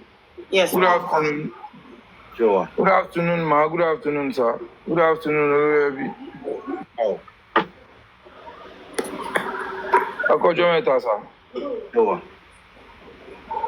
Mo sir. Mo dẹ̀ dúpẹ́ fún akitiyan yín pé lórí tí bàbá tó ra ó lè. And first of all, sir, ó ní kọ̀ọ̀kan tí mo fẹ́ sọ, sir. Torí ó ní àwọn nǹkan tó ní mo rude, based on that rude. Èèyàn kan dẹ̀ sọ ń sin, ó ní if I want to get, ó ní maybe I'm not here since I've been here since mo gbọ́ gbogbo what everybody so. Some people are sent here to even destroy. Wọ́n ti ní pé mo ti wà níbẹ̀ wọ́n sáré rán àwọn wá láti wá rojọ́. And me, you can't tell me to give anybody chance or to trust anybody at this point of my life. Pẹ̀lú bí tí mo bá ayé mi dé yìí, olórí ẹbí. Mo jẹ́ èèyàn kan tó yẹ pé they put me in forever pain. And you can never expect me to be normal for now. So if you don't want to give me any chance or to say my mind or to prove who I am, that's why people don't like real people. Ẹni tó bá ti ń sọ̀rọ̀ tinú ẹ̀ tó ń sọ tiẹ̀ máa sọ pé ó rude ìka ni nǹkan tẹ́ fi ń pa àwọn youth ẹlòmíì nìyẹn torí tó bá ti sọ̀rọ̀ báyìí wọ́n máa ní wọ́n rude. I'm not rude. This is prime boy. This is me. Mo ń dúpẹ́ lọ́wọ́ everybody tó ń ràn mí lọ́wọ́ ṣé kí n para mi fún everybody ni. Ẹni tó ràn mí go help you no go stress you. Some people will even help me and think okay help tẹ ṣe fún mi ẹ̀ ń sìn. Mo ti dúpẹ́ kílẹ̀ tó fẹ́ kí n ṣe. Tí bá wà lórí life mi tí mò ń bínú tí mò ń sọ mind mi. ẹ máa sọ pé mo rude, ẹ máa ní ẹ fẹ́ wá sókè because of what I said. Why would you be saying that? Ẹ sọ pé I went for a break. Kìíní kan because who is even supporting me? Mo sue police. Mo sue ìyá Mohbad. Mo ń dá lọ sí court èmi nìkan, no escort. Tó bá jẹ́ wọ́n ti mú mi mọ́lẹ̀ ń bíbẹ̀ yẹn kọ́. Èmi ni mò ń bẹ àwọn ọ̀rẹ́ mi tí máa tún repo sínú mọ́tò. Lady Harris, ọba ti tì mí síwájú báyìí. Àwọn people yẹn, there are some people tó bá ti lè tì mí síwájú báyìí. They will just ọkọ̀ máa jáṣe and admin ní choice. Mo ti already pé ogun.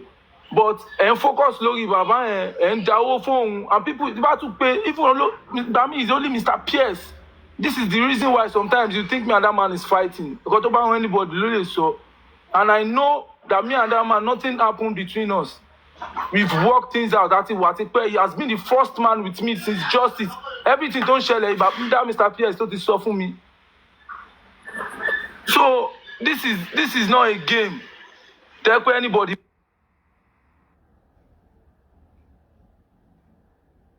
Agbemo.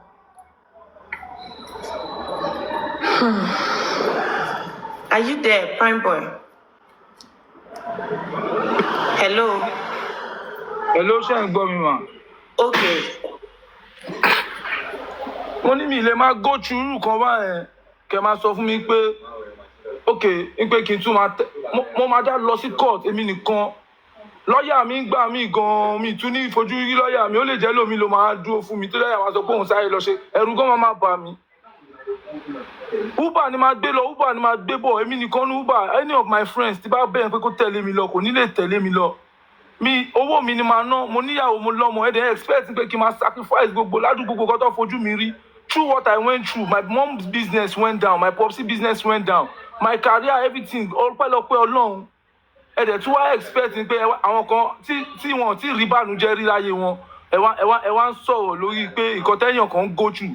Do you pray that what happened to me to happen to you? Káwọn èèyàn kọ́ máa kọ́ yín nǹkan tẹ́ máa sọ. They don't teach people that is in my shoes how to talk.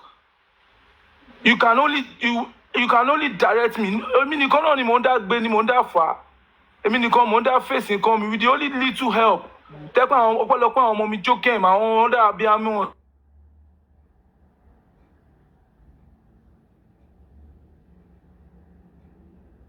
Ṣé mo ti sọ fún yín pa bàbá tẹ́lẹ̀ ní ṣebẹ́ ni mo rúdù náà ni? Tí bá ṣí life sí tí mo sọ fún yín pé this is how it is. That's the way of bẹ́ẹ̀ lómi ṣe mọ̀ kan ẹ̀ ń ṣe nìyẹn. Ẹ̀yin lẹ́ máa mi rúdù sí anybody bẹ́ẹ̀ wáyé. Tí bá gbéyàn wá sí life mi, nǹkan tó bá gbé wá ló máa gbà. O ò lè gbé nǹkan gbígbóná wá fún mi sí kó wá sọ pé kí n domi tútù lẹ̀ lórí. Who does that? Mo máa respect everybody in my life. Mi ò bí mo èèyàn tó ní ó tẹ́jú ta ilẹ̀ yín wo lẹ́ tẹ̀ mọ́lẹ̀. Ilẹ̀ tó Olúwa dá lèmi tẹ̀ mí ìdẹ̀ tójú ilẹ̀ Olúwa mọ́lẹ̀. So I know what I'm saying. Ọlọ́run kọ́ èmi mò ń ṣe ní ọgbọ́n ìmọ̀ àti òye tí mò ń lò pẹ̀lú gbogbo ẹ̀dá ayé pátá àtọ̀run ló ti wá. So if I should talk to you, is what you deserve. Mo máa respect everybody and everybody knows that. So ẹ kò máa bà mí jẹ́ ẹ máa ní mo rude. Kí ló dé? Mi ò rude. Please put yourself in my shoes too. Ẹ̀yin bíbú yìí ẹ̀yin náà lè máa bẹ̀rẹ̀ nǹkan ẹ̀ tún ní parí ẹ̀ dáadáa. Ẹ̀yin náà lè máa parí nǹkan ẹ̀ tún ní bẹ̀rẹ̀ dáadáa. Please o ẹ̀yin yìí náà Ọlọ́run ló mọ̀ bóyá tọ̀dọ̀ bàbá ni most people tó ń pè wọlé gan ti wá. Kí ni mo fi rúdù fún? Ṣé orúkọ ta ni mo pè? Okay, àtijọ́ yìí sìn tí mo ní kankan èèyàn kan sọ pé mò ń pray, I'm only praying, mò ń gbàdúrà. Ipe mò ń gbàdúrà nìkan. Kí lẹ fẹ́ kí n fi máa ran Mohbad lọ́wọ́? Ṣé mo lówó ni? Kí lẹ fẹ́ kí n fi máa ràn lọ́wọ́? Ṣé mo lágbára kan ni gbogbo ìgbésẹ̀ tí mò ń gbé ṣe back me up ni? Èmi lẹ ṣí GoFundMe fún ni. So why are you blaming me? Kí lẹ ń bá mi sọ? You don't have àwọn tó ní right láti bá mi sọ̀rọ̀. Olórí ẹbí tried and I really appreciate. Torí gbogbo ìrìnsẹ̀ Abuja yẹn it was through his platform. And at the end of the day, mo ti bá wọn sọ ní kọ̀kọ̀ ní gbangba wípé ẹni tó yàn tì mí yẹn that which is Mr. Gurex, I don't want him. Mo sọ fún wọn. If I'm not a baby, tẹ́ bá mọ̀ pé you want to let me do something through myself, believe nínú èmi náà. Ẹ ṣe fún bàbá lówó, ẹ ṣe máa fún èèyàn kan lówó pé òkè kí o máa fún bàbá ní owó pé òkè kan tí bàbá fẹ́ ṣe rè. You are not giving me the chance to do anything I want. So kí ni ṣé kí n para mi ni? Ẹ wò kọ́ tí mo kù, kí ló dé? Àti jẹ àti mú mi gan, family mi wà bẹ̀. Ẹ wá ní kí n gbé ẹjọ́ ẹlẹ́jọ́ tẹ́ pé bàbá ń wa mọ́tò, 2 3 everything lọ. Wọ́n rí pé public àṣírí wọn ti fẹ́ tú, wọ́n tún wá ní àwọn dárúkọ mi. This ẹlòmíì náà wá rí as an opportunity káwọn lè attack a prime boy pé he's a rude guy. If you don't want to help me, a lot of people will stand up for my help because that's God. God will surely make a way. Please, ẹ má bà mí lórúkọ jẹ́ rude kí ló dé ayé wa ní rude o. I'm not a rude boy. I'm prime boy. I know what I'm doing. You collect what you want. Gbogbo nǹkan tẹ́ ṣe fún mi ni mo appreciate pátá. Ṣé fẹ́ kí n para mi kẹ́ tó mọ̀ pé mo ń dúpẹ́ ni. Mo dúpẹ́ lọ́wọ́ yín gidigidi. Mo dẹ̀ ṣe ń dúpẹ́. Inú àdúrà mo ń dúpẹ́, mo ń rántí everybody. Mo ń dúpẹ́, that's what I can do. And when I get to where I'm going, then I will look back and thank you more with the funds and everything. Èmi náà ti débi tí mo ń lọ náà. Mi ò tẹ́ èmi kọ́ yìí tira mi ni. Orin mélòó ni mo drop? Màá drop orin, mo ya fídíò ni. Ṣé mo drop official video ni? Ṣé mo live in Naira Marley ni? Ojú wo lẹ fi ń wò mí náà? This is prime boy, I'm an hustler. So ara ń kan mí. Ìdílé yẹn ti bà nǹkan jẹ́ nínú ìrìnàjò mi dẹ́pọ̀ pẹ́lọpẹ́ Ọlọ́run ló bá mi tún ṣe. So what do you want me to do? Tó bá jẹ́ ọmọ yín ni ṣẹ́yìn ẹlòmíì inú yín tó bá jẹ́ ọmọ yín ni gan yín gan ti para yín dànù gan. Ẹlòmíì tó ń bà mí jẹ́ tó wá tó ń sọ̀rọ̀ ẹ dẹ̀ máa ronú ẹ ṣàánú mi náà. Ẹ ṣàánú mi náà. So if Robert brought his matter to TikTok, this is how you treat it and say it's also rude too.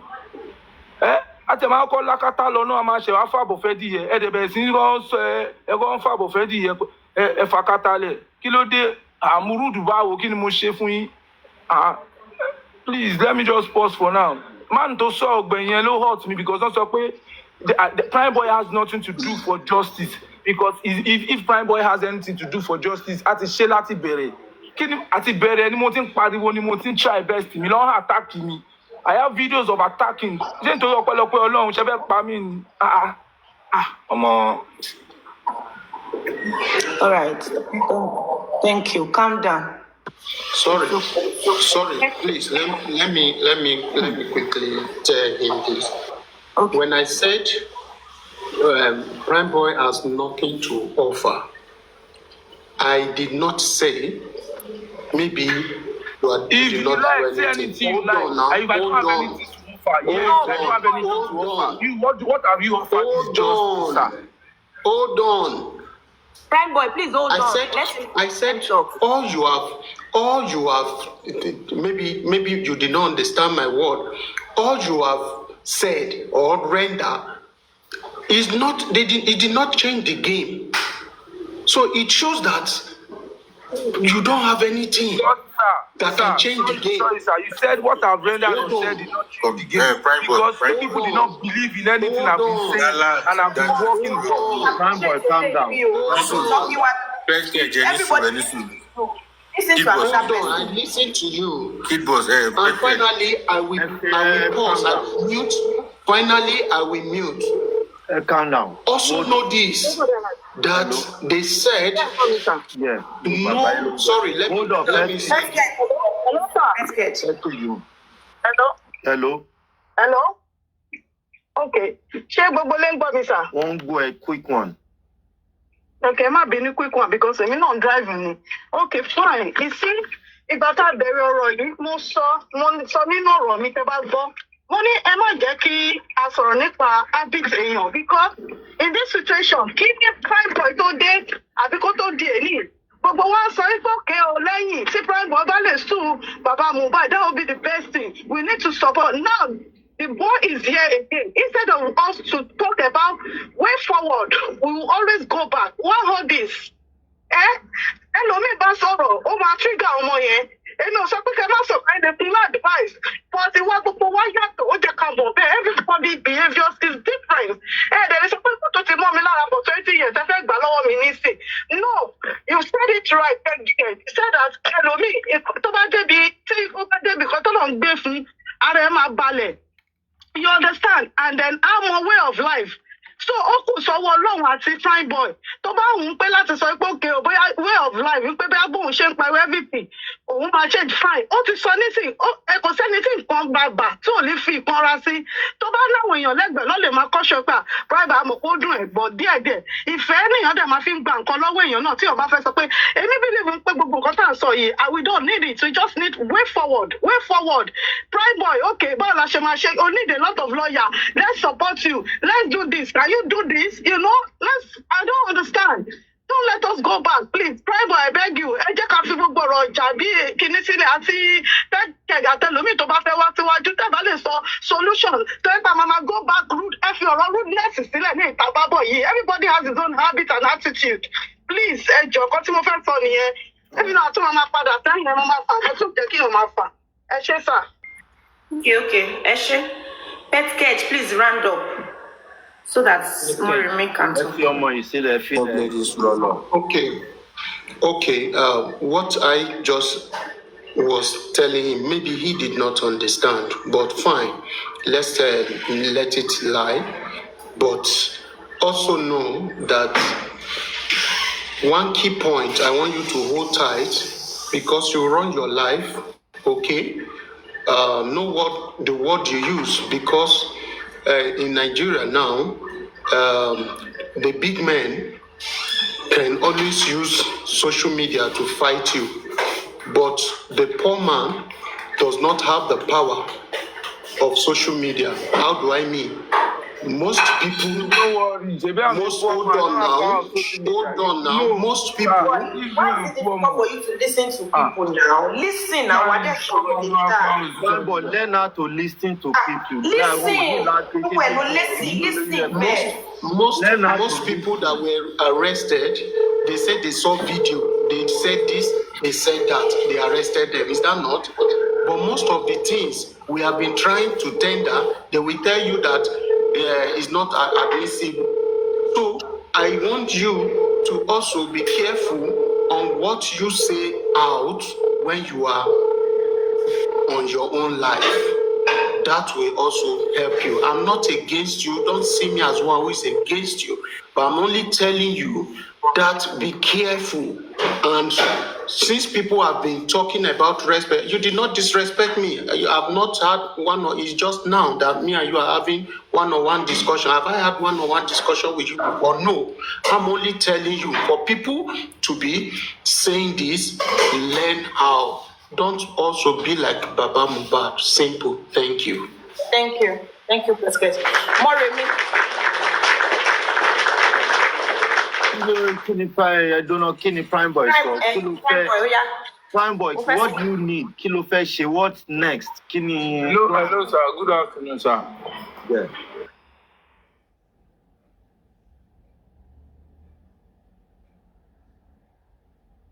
Hello? I think network can lag. Network can ship. Jẹ́ kí Moremi sọ̀rọ̀. Abi, is it not the question mobile reni? Yeah, that's on lower. Very good. Can you hear me, sir? So, Money, that daddy yẹn tún fẹ́ di matter yẹn sí, wọ́n ní don't be like Baba Mohbad. Ṣé this life, ẹ jẹ́ n sọ nǹkan kí àtẹ̀ tó move on nínú topic tó wà nílẹ̀ yìí. Nobody is perfect, sir. Daddy Mohbad, ó máa gentle, ó máa wá sí life. Ní sọ pín ẹ̀dẹ̀ ń kówó lẹ̀ ẹ̀ ń ṣe tó dáa ẹ̀ ń tọ́jú wọn. Èmi tí mo wà lórí ọwọ́ mi, èmi tí mo ń sọ̀rọ̀ sí, tí mo ń sọ̀rọ̀, ẹ tún ní mo sọ̀rọ̀. So why will you say don't be like Baba Mohbad? Tell me, man, sọ pé please, kìíní kan social media. Me, I know how this game works. Torí ẹ̀ lẹ ṣe rí mi pé when I don't have anything to say, I would rather pray than to come out and say shit. So tẹ́lẹ̀ tí bá wá sí life, I will only be playing my song. Bó jẹ́ ẹ̀yin mẹ́rin lẹ wà ń bíbẹ̀, bó jẹ́ ẹ̀yin kan lẹ wà ń bíbẹ̀, mo ò ní kò sí nǹkan tó kàn mí. Nǹkan yẹn kan tí mo because I know ibi tí attention yín wà nìyẹn. But ìgbà tó Ọlọ́run gangan ló ń ṣiṣẹ́ nu justice yìí. No woman being can direct what is going on right now because gbogbo everybody die. So leave God, let God work. Tọ́lọ́run bá ti wá sọ́dọ̀ mi, is one control. Tọ́lọ́run ti lọ, ó ti yé yín, owó yín lọ kó mi bíbẹ̀, gbogbo nǹkan yín lọ kó mi bíbẹ̀. So Ọlọ́run dẹ̀ rí pé he is not in the right place. Okay, wọ́n lọ ṣìṣe bàbá yẹn dẹ̀ ṣìṣe báyìí sí tẹ́ pé wọ́n gbọ́dọ̀ ṣàlàyé nǹkan tó ṣẹlẹ̀. Kí ni mo ṣe fún bàbá yẹn? Kí ni mo rà ń gba bàbá yẹn? Anytime tí bá dẹ̀ bàbá yẹn dẹ̀ pẹ̀lú ẹni tó fàjà láàrin mi àti olórí ẹbí náà díẹ̀, because anytime tí bá lọ live if I should talk about bàbá olórí ẹbí want to caution me. Èmi dẹ̀ mo dẹ̀ ń sọ tòótọ́ ni mo mọ̀ nǹkan tí mò ń sọ. Ẹ mọ̀ sọ ma máa rí mi pé àwọn ọmọ yìí rude, but what I'm seeing, but the way I'm putting what God is showing me, that's my own way. But that's the way I know how to put it. So you don't need to judge me that kí ló ọmọ yìí sọ. Listen to me báwo ló ṣe ń sọ̀rọ̀ báyìí. Nǹkan tó ń sọ ni kẹ́ gbọ́ ẹ fi bó ṣe ń ṣe lẹ̀. Please, don't stop judging me. I'm not a bad boy. Hello, picture me. A man cool ni. But when it comes to báyé mi jẹ́ mi ò ṣetán ikú, aya mi ò ṣetán ikú, ìyàwó mi ò ṣetán ikú, ìdílé mi ò ṣetán ikú, olólùfẹ́ mi ò ṣetán ikú. Ẹni bá ro kúrò wá báyìí, ó ní ìṣọ́lọ́run ni. So anything I do to conquer anything, please don't blame me. Just support and pray. That's it.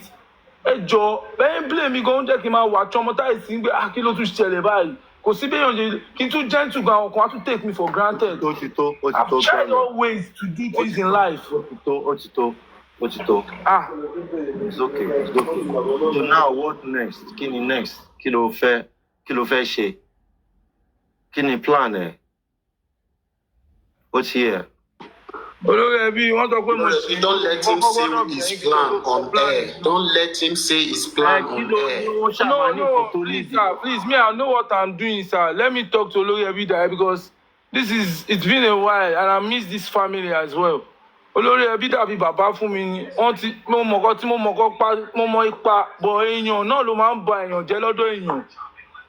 So, mo mọ nǹkan tí mò ń sọ. So, Olórí ẹbí, if there's any way I've offended you, please, mo bẹ̀ yín torí ọmọ ẹ kò mú ọmọ ẹ mú mi bí last born ẹ kò mo bẹ̀ yín torí Ọlọ́run àti gbogbo àwọn olólùfẹ́ yín tó lè rò pé mo ti ṣẹ̀wọ̀n but mi ìfẹ́ kó máa judge mi pé even if I'm talking mi bá wọn sọ̀rọ̀ ẹlòmíì máa ní mo wà live àwọn fẹ́ wá sókè but bí mo ṣe sọ̀rọ̀ ṣáwọn mò ń bá sọ̀rọ̀ ni á jẹ́ wípé nǹkan tí mò ń sọ yẹn bíi pé ká ló fẹ́ wá ṣe mo ní if you want to come up and you won't say good thing don't come up I will drop you ẹ jọ̀ọ́ ṣé mo jẹ̀bi ni.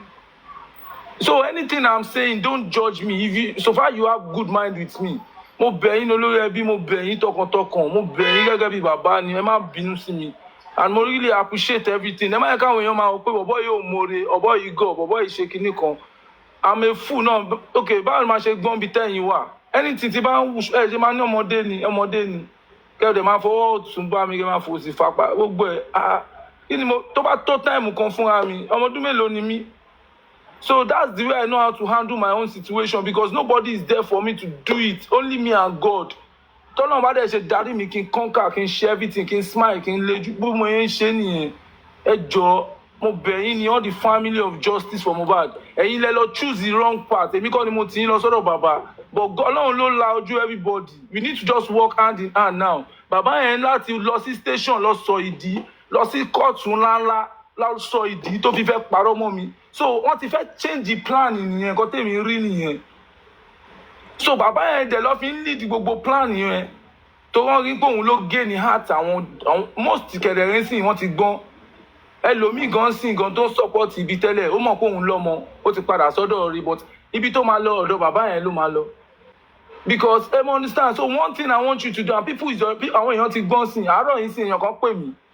Mo sọ fẹ́ làbẹ́ lánàá ṣáà ní mo yẹn di life èèyàn kan pè mí ó ní prime ń pé kí n jọ nítorí Ọlọ́run bàbá ṣe mistake ni mo ní ẹ wo ẹsà mo àánú máa rọ àmà pè yín padà mo reality ni mo ń sọ fún yín mo dẹ̀ já ẹni ẹ wo ẹ ṣáà ń gbọ́n ẹ wo gbóhùn tẹ ọkọ bẹ̀rẹ̀ pẹ̀lú mistake ni ok mistake ni wọ́n ṣe fàdúrà sí wọ́n ṣe fi spẹ́ǹtì sí èmi tí mi mọ́ tí mi mẹ́sẹ̀ irú mistake wo nìyẹn.